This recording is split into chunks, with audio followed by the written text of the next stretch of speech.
यहाँ अतिथि विभाग व्रत जो आखिरी शिक्षा व्रत है, इसके अंतर्गत किन पात्रों को हमें ध्यान रखना चाहिए, इसकी चर्चा चल रही है। अपना श्लोक नंबर है 171, पेज नंबर 133। इस पे कल अपनी चर्चा हुई थी। देखो आगे कह रहे हैं कि जैसे कि रहणसार में कहा है, या उत्तम पात्र, मध्यम पात्र और जघन्य पात्र की चर्चा हुई थी, है ना। उसमें बहुत चर्चा आई कि अन्य दुखी जीवों पर करुणा भाव से दान हो, लेकिन उनमें भक्ति भाव नहीं होता, है ना। आखिरी आखिरी में प्रश्न आया कि हमें कोई दुविधा होती है, तो बहुत क्लियर कॉन्सेप्ट है, बहुत ही क्लियर। इसमें कहीं दुविधा की जरूरत ही नहीं है। अनादि से मिथ्या दृष्टि है, स्वरूप पता नहीं है, भूल आपको भरमती वाली।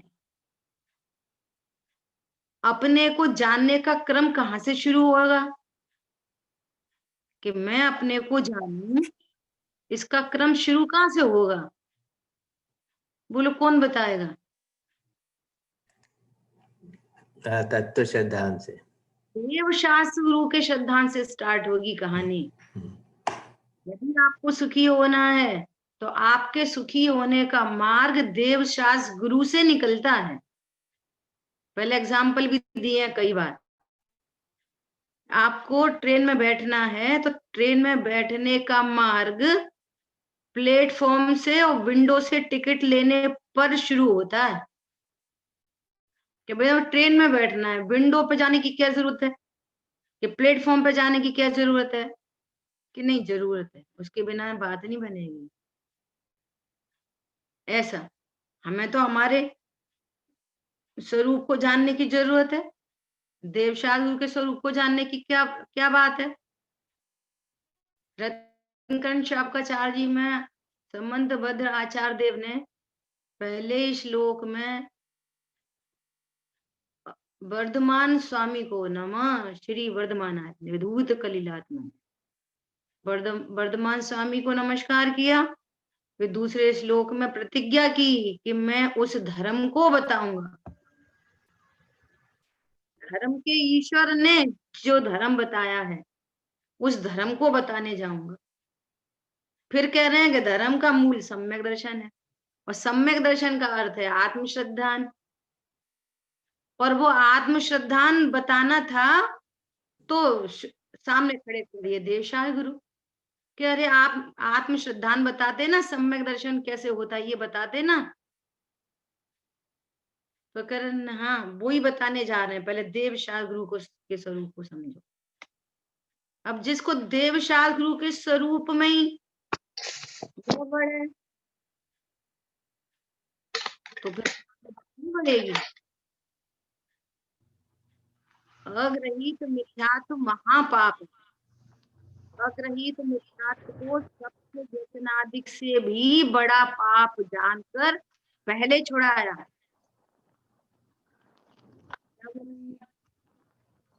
अग्रहित मिथ्यात्व को सप्त व्यसनादि से भी बड़ा पाप जानकर पहले छुड़ाया।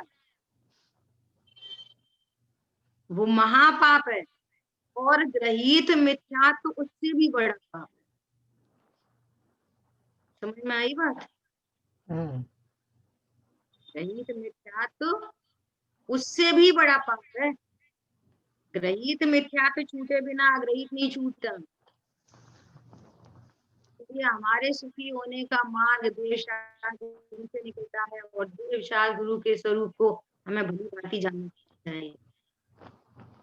देव कैसे होते हैं, गुरु कैसे होते हैं, शास्त्र कैसे होते हैं, ऐसा इसमें कोई कॉम्प्रोमाइज नहीं। कहीं से कहीं समझ आई बात? ऐसा देवशाल गुरु के अलावा कोई और है, जो कोई और है साधर्मी है, तत्व ज्ञान कर रहा है, उसको उस एंगल से भी ना करो। आदमी भी नहीं है, मिथ्या दृष्टि है, पर दया भाव रखो। जैन भी नहीं है, अजैन है, तो उस पर उस जैसा दया भाव रखो। बिल्कुल ही कोई बहुत ही हीन परिणाम वाला है तो उस पे भी दया करो। समझ में आ रही है? वहां दया होती है, भक्ति भाव नहीं। हाँ दीदी। बस इतना है ना। अब देखो रहन सार में क्या कहा है, अर्थ पढ़ते हैं डायरेक्ट। सत्पुरुषों को दान देना तो कल्प वृक्ष की तरह शोभायमान, अर्थात शोभा भी होती है और मन वांछित फल की भी प्राप्ति होती है। अभी ये क्या शोभा होती है? यह भव जस पर भक्त है ना, ऐसी शोभा होती है। इस भव में उसको कीर्ति मिलती है कि देखो ये कितने अच्छे हैं, साधर्मियों का ख्याल रखते हैं, है ना, सत्पुरुषों को दान देते हैं। तो इस भव में यश मिलता है और पर भव में पुण्य का वो पुण्य बनता है, तो उसमें सुख होता है। तो कौन सा सुख होता है? कौन सा सुख? अरे इंद्रिय जनित सुख जिसे कहते हैं वो सुख होता है, जो वास्तव में सुख तो है नहीं। अब अपन पढ़ेंगे इसको, मन वांछित फल की प्राप्ति भी होती है। तो कौन से मन वांछित फल की?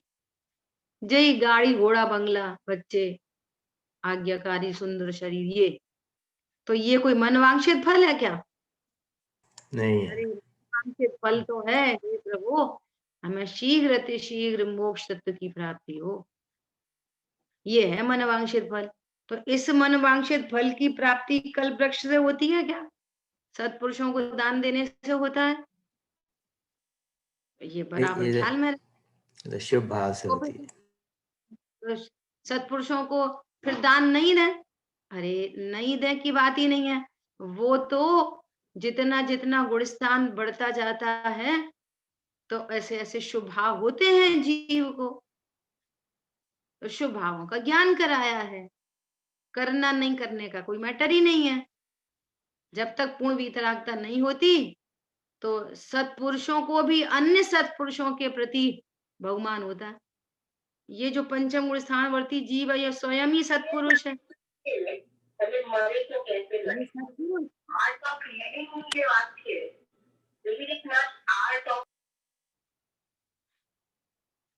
ये सत्पुरुष महाव्रतियों को दान देते हैं तो इनकी शोभा होती है। हमारी बात समझ में? ऐसा तो समझना चाहिए किस नए से किस एंगल से बात चल रही है। तथा लोभी पापी पुरुषों को दान देना मुर्दे के विमान की तरह शोभा है, अर्थात शोभा तो होती है परंतु दुख भी होता है। जैसे मुर्दे की ठटरी का विमान बनाकर उसे सजाकर निकालने से लोक में कीर्ति और शोभा तो होती है परंतु घर के धनी स्वामी को दुखदायक होता है। इसी प्रकार लोभी अपात्र को दान देने से लोक में यश तो होता है, देखो यश तो होता है, अरे ये दयालु है, बहुत दयालु है, परंतु साथ में दुख होता है। क्यों? ये जो परिणाम उत्पन्न हो रहा है, कैसे बेचारा देखो इसको कैसे दुखी हो रहा है, देखना इसका कैसा हाथ टूट गया है, देखना कैसा खून बह रहा है, अरे देखना ये कैसा भूखा है। तो ऐसे परिणाम से क्या हो रहा है? दुख हो रहा है। समझ में आ रही है? हाँ ऐसा जी। दुखदायक है। परंतु दातार को महान पाप उत्पन्न होता है और जिसका फल भी बुरा है, वो क्या है? अपात्र को दान देने से जिसका अच्छा फल भी नहीं मिलता। ऐसा जानकर पात्र अपात्र का विचार करके ही दान देना योग्य। कितनी बातें करेंगे भैया। अब आप विचार करो पात्र और अपात्र का, कि कौन पात्र है कौन अपात्र है। और अपात्र में फिर कठोर भाव नहीं, ये एक महत्वपूर्ण बात है। कठोरता नहीं होनी चाहिए। इतनी दया मर गई। हाँ वो अपात्र जरूर है जिसकी यहाँ पर चर्चा है, वो जरूर अपात्र है। कि बाहर से स्वस्थ दिख रहा है, उम्र में भी कम है, काम कर सकता है, और तो भी नहीं कर रहा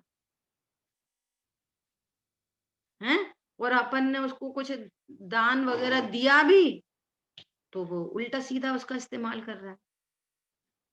और तो देखो, पैसे का दान, पैसे का दान ही दान नहीं, अगर आप उसे रोटी भी खिला रहे हो, कुछ कर रहे हो, तो उसको खा के भी वो कुछ भी उल्टे सीधे काम कर रहा है।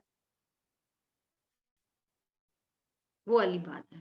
तो इतना तो हमें को खुद से विचार करना चाहिए, देखना चाहिए कि सामने जिसके प्रति ये परिणाम उत्पन्न हो रहे हैं वो जीव कैसा है। तो दीदी बस यहाँ को पात्र में एक ही को लिया खाली, हाँ, एक ही बस। गुण है। हुँ। आजीविका करने उसका भी क्या, उसका भी मापदंड क्या है कि आजीविका करने में समर्थ है और व्यसनी व्यभिचारी है। आजीविका करने में तो वो समर्थ है ना? तो समर्थ दिख रहा है आपको। कोई ऐसे बहुत सारे बच्चे होते हैं, यंग एज है लेकिन कुछ, और देखो अगर उस डिटेल में जाएँगे ना, तो बड़ी भारी झंझटें हैं। ये ऐसे छोटी उम्र के बच्चे सभी व्यसनी हों, पापी हों, ये भी कुछ ज़रूरी नहीं है। पता नहीं कैसे-कैसे कर्म के उदय के प्रेरे जीव होते हैं। अब जैसे मान लिए ऐसे भी कोई हो जाते हैं, उसके पास डिग्री है और कोई अच्छे इंजीनियरिंग कॉलेज में पढ़ा है और कोई तीव्र पाप का उदय ऐसा है कि नौकरी नहीं लग रही। अब कोई कह रहा है कि भैया तुम आओ होटल में जूठे प्लेट धो, तो उसको ये ईगो आता है कि मैं इतना पढ़ा लिखा और प्लेट धोऊँगा। धोते भी हैं बहुत। हम जिनको सेल्फ रिस्पेक्ट होती है वो कहते हैं कि मैं पैसा माँग के नहीं रहूँगा, भले ही मुझे झूठी प्लेट धोनी पड़े, तो वो ही करते हैं। अब कोई बहुत जीव ऐसे होते हैं डिप्रेशन में चले गए, घर से भाग गए, सड़क के किनारे पड़े हैं, माँ-बाप ने धुतकार दिया, तुम्हें इसी दिन के लिए बड़ा किया था, कोई मिसहैप हो गया, पचासों झंझट हैं बाहर में, उनका तो कोई आर-पार ही नहीं है। इसलिए अपने को तो क्या करना कि अपने को तो यथा योग्य दया भाव और अपने जो साधर्मी हैं, जिन 3 पात्रों की बात की गई है, उन पात्रों को बहुत विवेक से, बहुत भक्ति भाव से, उनके स्वरूप को जिनवाणी से भली-भांति जानकर, है ना? उनको ये चारों प्रकार के दान में तत्पर रहना चाहिए। इतनी सी सबका सार इतना है। अब देखो गुरुदेव श्री क्या, गुरुदेव श्री के प्रवचन से देख रहे हैं। अब गुरुदेव श्री क्या बात करेंगे कि गुरुदेव श्री वापस फिर वही चर्चा चलेगी किसकी, कि पात्र कितने प्रकार के होते हैं, और गुरुदेव श्री कहाँ से बात करेंगे कि तुम्हारा क्या स्वरूप है। देखो पेज नंबर 135, थर्ड पैराग्राफ है। भगवान आत्मा, उनकी शुरुआत भगवान आत्मा से होती है। भगवान आत्मा, भगवान केवली ने, सर्वज्ञ परमेश्वर ने, वीतराग देव ने ऐसा देखा है। क्या देखा है? भगवान आत्मा जीव द्रव्य हैं, अनंत गुण, उनका एक रूप यह वह द्रव्य, अनंत गुण, और उनका एक रूपता क्या है? उनकी एक रूपता द्रव्य, है ना? अभेद अभेद से। हाँ, और द्रव्य एक, प्रदेश असंख्य, प्रदेश कितने हैं? असंख्य, और अनादि अनंत, समय का काल, गुण अनंतानंत, पर्याय अनंतानंत, एक पर्याय के अविभागी प्रतिषेध अनंतानंत। ऐसे द्रव्य का स्वरूप वह सर्वज्ञ के अतिरिक्त अन्यत्र 3 काल में हो नहीं सकता। देखो वो भगवान आत्मा से बात शुरू करते हैं।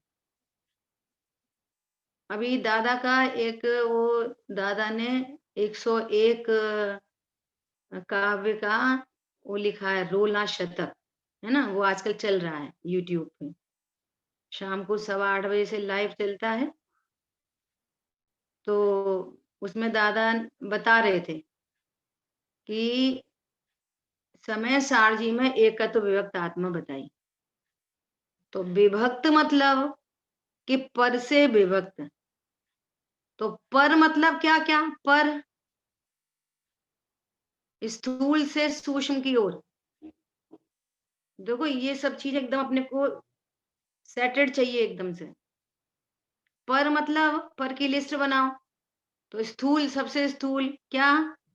उद्गल धर्म, धर्म आकाश काल, है ना। मैं जीव द्रव्य और मेरे से भिन्न सब जीव, उद्गल धर्म, धर्म आकाश, ये पर।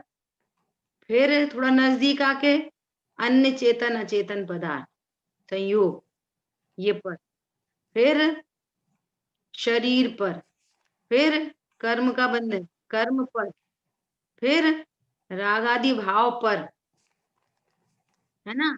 फिर शुद्ध पर्याय, एक शुद्ध पर्याय वो पर, पूर्ण शुद्ध पर्याय वो पर, और गुण भेद पर, और एक समय जानने वाली पर्याय पर। इतना मटेरियल पर है। वो देखिए कैसे एक तरफ आत्माराम और दूसरी तरफ सारा। अब दादा ने एक बात को पॉइंट आउट किया। दीदी दीदी लास्ट में कौन सी पर्याय बोली आपने? एक समय की पर्याय, जानने वाली पर्याय भी पर है।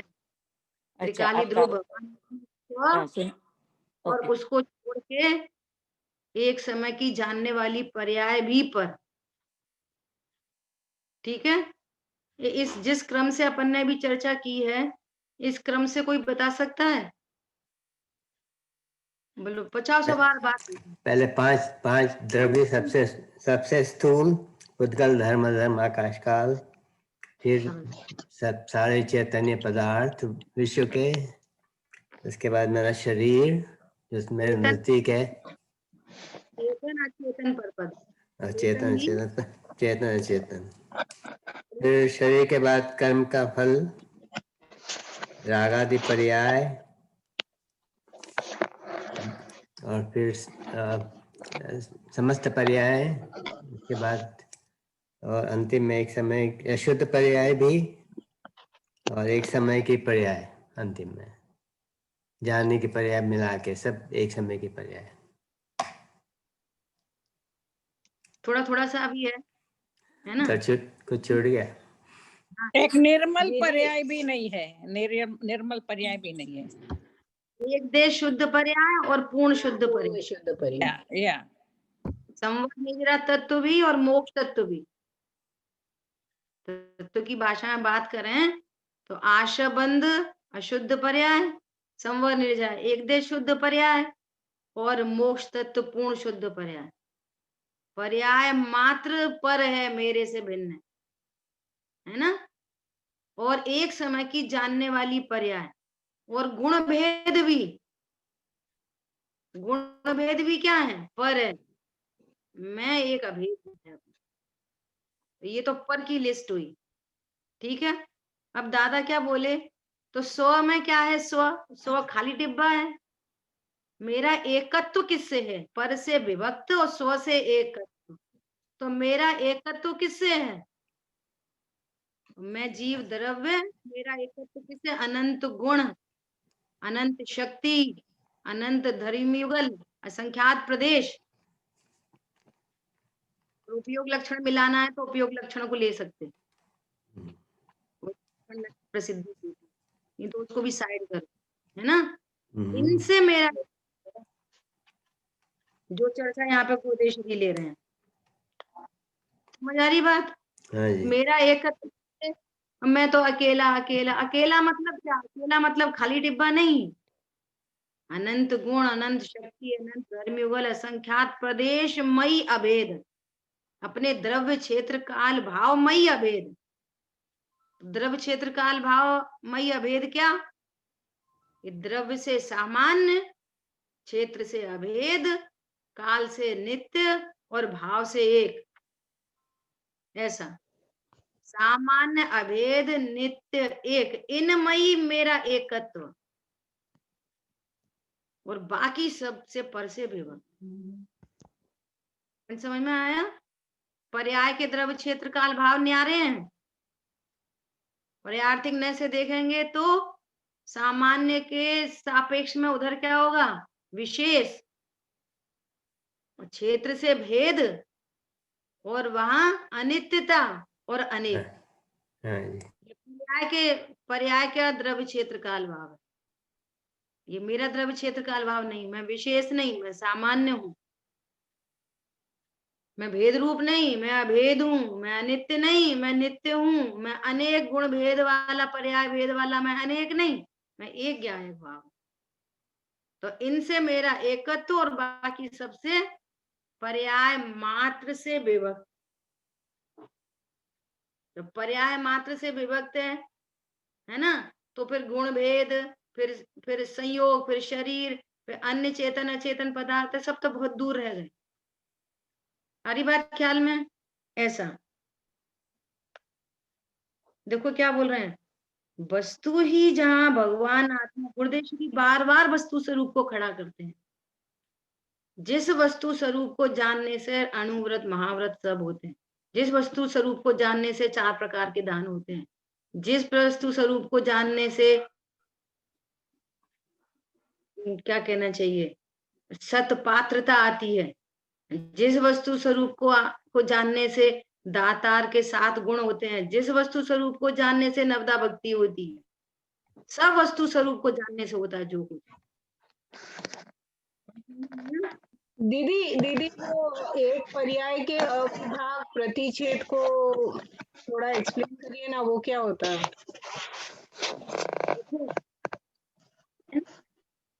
जैसे हमने द्रव्य को देखा, द्रव्य, क्षेत्र, काल, द्रव्य, गुण, पर्याय, ऐसे जैसे अपने भेद गुण में, ऐसे ही एक की पर्याय में भी बहुत काम चल रहा है। उसमें कला, नट, घट, ऐसे बहुत सारी चीजें, और उसमें भी अविभागी प्रतिच्छेद एक पर्याय में, ऐसे अनंत अविभागी प्रतिच्छेद होते हैं एक पर्याय में। तो उसको समझने के लिए मतलब वो पर्याय की शॉर्टेस्ट यूनिट है अविभागी प्रतिच्छेद, है ना? इसको समझने के लिए कि मिर्ची के उदाहरण से समझते हैं। जैसे एक मिर्ची है तो उसमें क्या है, स्पर्श रस गंध वर्ण, है ना? अब उसमें वर्ण वो क्या बोलते हैं, रसगुण है। मिर्ची में क्या है, रसगुण, और रसगुण की पर्याय है, रसगुण की क्या है, पर्याय। तो पर्याय क्या है, तिखास। मिर्ची की रसगुण की पर्याय क्या है, तिखास। अब कोई तो बहुत तीखी है, वो बहुत तिखास है, तो जो बहुत तिखास है ना, वो वास्तव में अविभागी प्रतिच्छेद है। और कोई कम तीखी है तो उसके अविभागी प्रतिच्छेद कम है। किसके, रस गुण की पर्याय के। अच्छा, ऐसा जैसे केवल ज्ञानी परमात्मा है, उनकी केवल ज्ञान गुण उनका और हमारा एक जैसा, ज्ञान गुण तो समान, लेकिन उनकी ज्ञान के अविभागी प्रतिच्छेद कितने हैं कि लोकालोक झलक रहा ज्ञान। कितने हैं कि हम अल्प ज्ञानी हैं। ज्ञान की ज्ञान जैसा, वो ज्ञान की पर्याय में कितनों को जानने की प्रतिच्छेद से। अविभागी प्रतिच्छेद पर्याय की स्मॉलेस्ट यूनिट है, ऐसा समझो अपन की भाषा में। ओके, हाँ, तो प्रकट दीदी जो आपने जैसा समझाया उसकी समझ से ऐसे लग रहा है कि उसके एक पर्याय के अविभागी प्रतिच्छेद पर उसमें प्रकट रूप कम ज्यादा बहुत ज्यादा इस तरह का अलग अलग प्रकट रूप में एक बार में एक ही होता है, ऐसा कि सभी एक जितना प्रकट है वो अविभागी प्रतिच्छेद ही प्रकट है, वो घटते बढ़ते प्रकट नहीं है, एक बार में अनंत नहीं प्रकट है, एक ही प्रकट है। देखो मैं आपको एक बात बोलती हूँ, आप समय लगाओ तो एक मैं आपको ढूंढ के बताऊंगी, मैंने एक सेव करके रखा है। अविभागी प्रतिषेध के ऊपर संजीव जी का एक बहुत अच्छा प्रवचन है ना? ओके तो ग्रुप पे भेजती हूँ। मेरे ख्याल से 45-48 मिनट्स का है और उन्होंने बहुत अच्छे से उसकी चर्चा की है, तो वो आपको ख्याल में आएगी बात। ठीक है? ओके हाँ दीदी, कुछ थैंक हाँ, मेरे को मिलता है तो मैं जरूर भेजती हूँ आपको। ग्रुप पे भेजेंगे, आप सबको सुनना। ठीक है? दीदी दीदी आपने जो मिर्ची का उदाहरण दिया, एक देश उदाहरण के हिसाब से दिया, क्योंकि रस है वो तो गुण है न, गुण होता है तो वो असंख्य भाग के सर्व भाग में रहता है। अगर एक देश उदाहरण दिया है तो वो समझाने के लिए तो बराबर है, पर लेकिन वो तिखास है, वो तिखास ज्यादा है, उसके लिए उसके प्रतिच्छेद ज्यादा है, और कम है तो कम है, ऐसा नहीं हो सकता है। क्योंकि अब प्रतिशत में वो छोटा छोटा कर करके, जैसे हम आवर दिवस का 24 घंटे, 1 घंटा, 60 मिनट्स, फिर सेकंड, नैनो सेकंड, सब करके छोटा छोटा छोटा जो बात करता है उसको अविभाग मिस, उसका अब उसके बाद उसका विभाग ही नहीं हो सकता है, उसको अविभाग प्रतिच्छेद बोलते हैं। मैंने बोला आपको कि वो पर्याय की स्मॉलेस्ट यूनिट, यही शब्द बोला। हाँ पर्याय हाँ की स्मॉलेस्ट यूनिट है वो। हाँ पर्याय हाँ के इतने अंश होते हैं। हाँ तो वो उदाहरण इसी बात का है, वो संजीव जी ने भी उदाहरण हाँ दिया है इस चीज हाँ, का, समझाने के है ना? लिए। हाँ क्या हाँ क्या कि जैसे जो हमें हमारे वेदन में आती है ना तिखास, तो हाँ एक मिर्ची में बहुत तिखास और एक मिर्ची में कम तिखास। और बराबर। रस गुण तो एक जैसा दोनों में, और रस गुण की पर्याय है। तो एक के अविभागी प्रतिक्षेद बहुत है और एक के अविभागी प्रतिक्षेद कम है, ऐसा समझना। और आप वहां से डिटेल में समझना, अच्छा फिर अच्छा, और अपन थैंक यू। विशेष चर्चा। ठीक है? हाँ, तो देखो अभी यहाँ पे क्या कह रहे हैं, वस्तु ही जहां भव से एक समय की अवस्था कहो या त्रिकाल कहो, रहो हो गया। त्रिकाल रहने वाला, अनादि अनंत रहने वाला ऐसा आत्मा, उसे दृष्टि में पर्याय में लेना। पर्याय को दृष्टि में क्या, पर्याय तो पर्याय है, पर्याय में त्रिकाल, अनादि अनंत, एक रूप, असंख्य प्रदेशी, उसके अनंत गुण का एक रूप, ये वही है द्रव्य क्षेत्र काल भाव अभेद। ऐसी जहां अंतर्दृष्टि सम्यक हुई, तो जो अनंत गुण का एक एक अंश व्यक्त रूप न हो, तो श्रद्धा जहां व्यक्त रूप से सम्यक नहीं होती, तो एक भी गुण नहीं होता। परंतु जहां श्रद्धा, सम्यक श्रद्धा नाम का गुण जो अंदर है, उसकी जहां सम्यक दर्शन की व्यक्त पर्याय हुई, तो अनंत गुणों की एकता के कारण समस्त गुणों की एकता का अंश निर्मल प्रकट हुआ। क्या कहना चाहते हैं कि उस एक समय की पर्याय में त्रिकाली ध्रुव भगवान आत्मा विषय बना, तो उस एक समय की पर्याय में पूरी वस्तु ख्याल में आती है। समझ आई बात? एक समय की पर्याय में, और जो श्रद्धा का सम्यक परिणमन हुआ, वहां अनंत गुणों का सम्यक परिणमन हुआ। और यदि अनंत गुणों का सम्यक परिणमन नहीं है, तो वो श्रद्धा का भी सम्यक परिणमन नहीं है। जैसे कहा है ना, अनंत गुणांश ते सम्यक्त। सम्यक्त का परिचय कहां से दिया कि अनंत गुणों की निर्मल पर्याय प्रकट होती है, एक देश निर्मल पर्याय, तो उसको सम्यक्त से यहाँ पे घटित कर रहे हैं।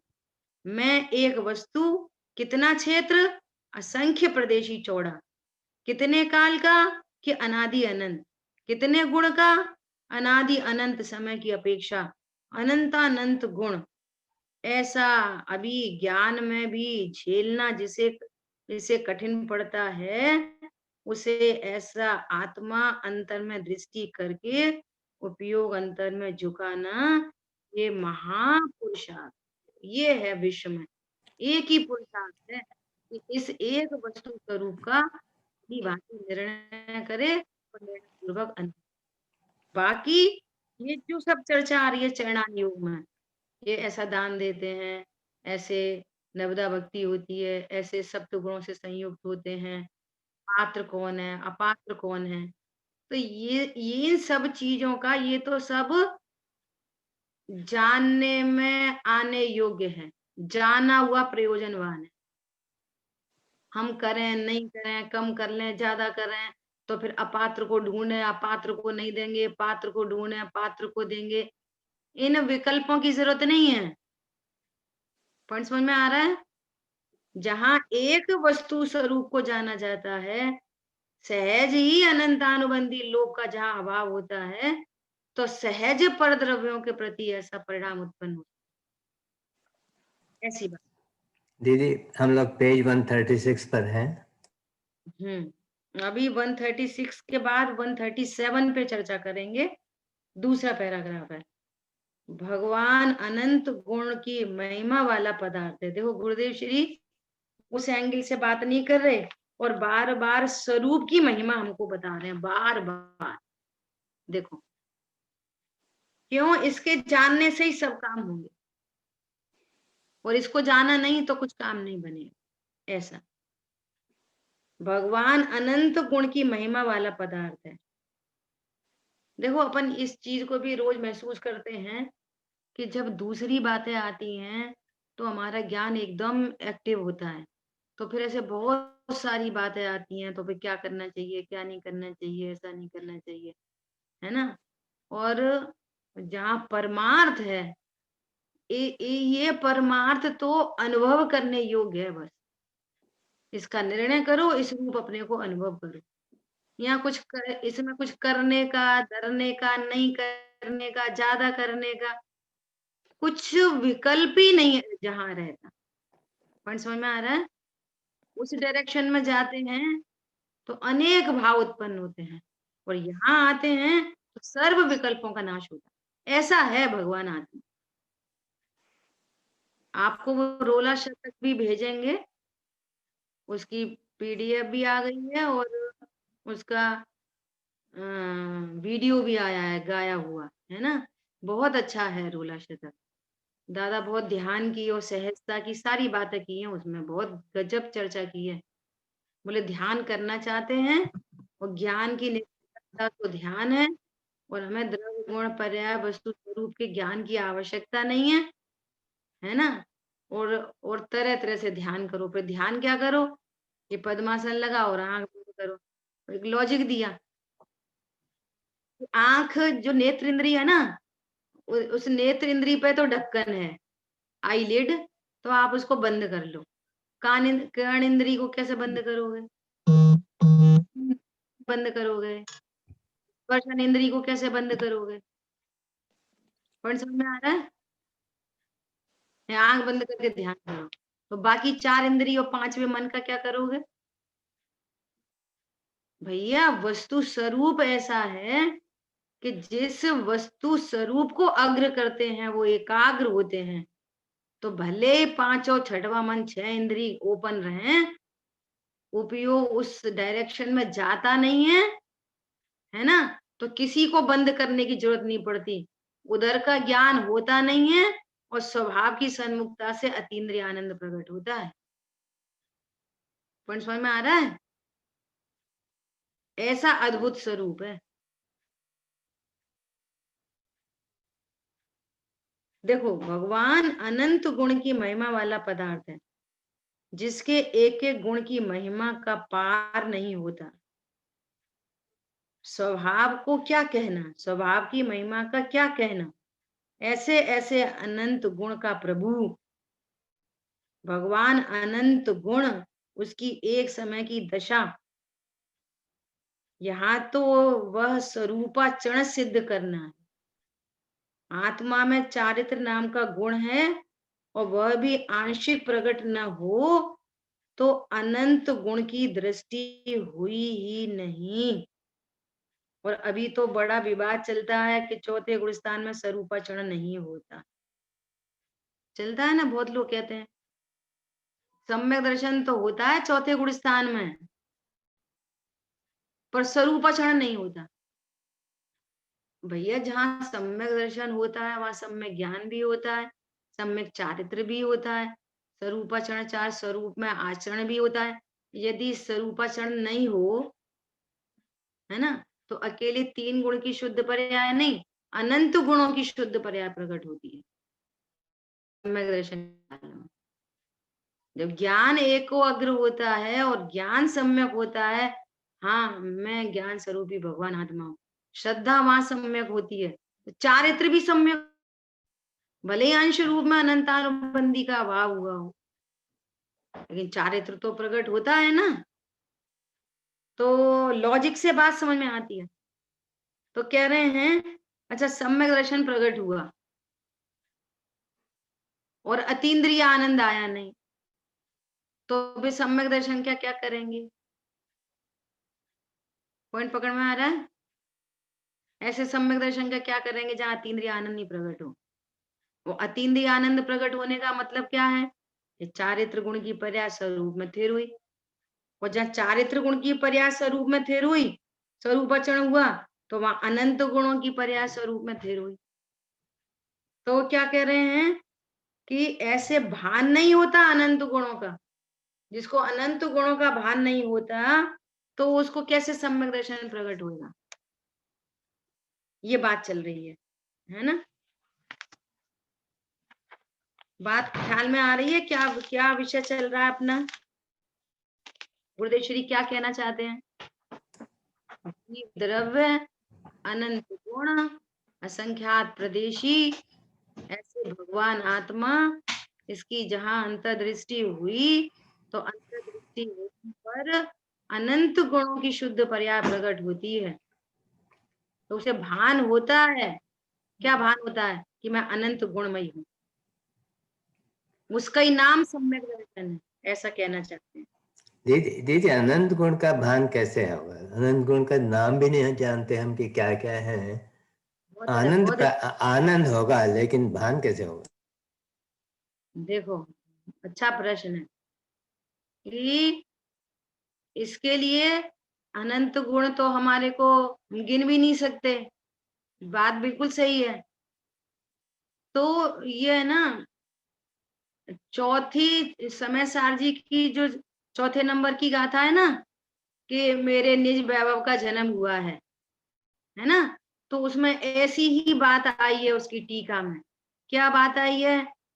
कि कुछ गुण तो हमारे को वेदन में आते हैं और कुछ हम आगम से जानते हैं।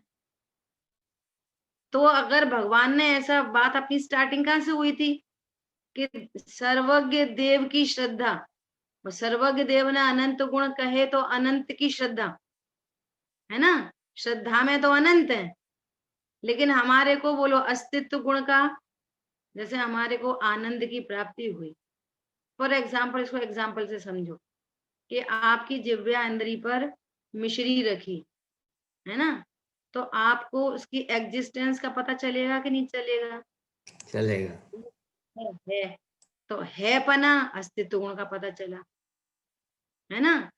अब बोलो उसकी मिठास मिठास मिठास, उसकी प्रयोजन भूत क्रिया हो रही कि नहीं हो रही, मेरे ज्ञान का विषय बन रहा, प्रमेयत्व गुण का पता चल रहा कि नहीं चल रहा? हर क्रिया उत्पन्न हो रही है, वस्तुत्व गुण का, द्रव्यत्व गुण का पता चल रहा कि नहीं पता चल रहा? बोलो, इसमें मिठास हो रही है, ये रस गुण है, और जहाँ रस गुण है वहां पे स्पर्श रस गंध वर्ण है कि नहीं? तो हमें कुछ सामान्य गुण पता चले, कुछ सामान्य गुण पता चले, तो जब कुछ पता चले तो भगवान कह रहे हैं अनंत है, तो हमें अनंत का भान होता है। कुछ विशेष गुण पता चले तो भगवान कह रहे हैं विशेष गुण भी अनंत होते हैं। हमारे सिस्टम में बात कही है कि नहीं कही? ज्ञान मात्र में अनंत शक्तियां उछलती हैं, समझ आ रही है? तो जहां पर अतीन्द्रिय आनंद का वेदन हुआ, उससे पूर्व, अतीन्द्रिय आनंद के वेदन से पूर्व आगम से ये श्रद्धा होती है कि नहीं होती? युक्ति न्याय से तो आगम से इस बात की श्रद्धा नहीं हुई तो सम्यक नहीं होता, और आगम से इस बात की हर एंगल से, टोटल अप्रोच से वस्तु स्वरूप की सिद्धि होती है आगम से। और फिर वो जो अतीन्द्रिय आनंद, वहां कोई विकल्प नहीं रहता, अतीन्द्रिय आनंद के काल में तो अतीन्द्रिय आनंद है बस, उस समय कोई विकल्प नहीं है। लेकिन जहां अतीन्द्रिय आनंद है तो हमने पहले से सुना समझा है कि वह अनंत गुणों की शुद्ध परिणति है। वो अतीन्द्रिय आनंद छूटा और जब विकल्पात्मक भूमिका में आया तो उसे बराबर ख्याल में आता है। देखो ज्ञान गुण है, यहाँ पर ज्ञान की पर्याय है, तब ज्ञान नहीं तो जाना। अतीन्द्रिय आनंद को किसने जाना? ज्ञान ने जाना। ज्ञान जाने नहीं तो फिर अतीन्द्रिय आनंद कैसे आया?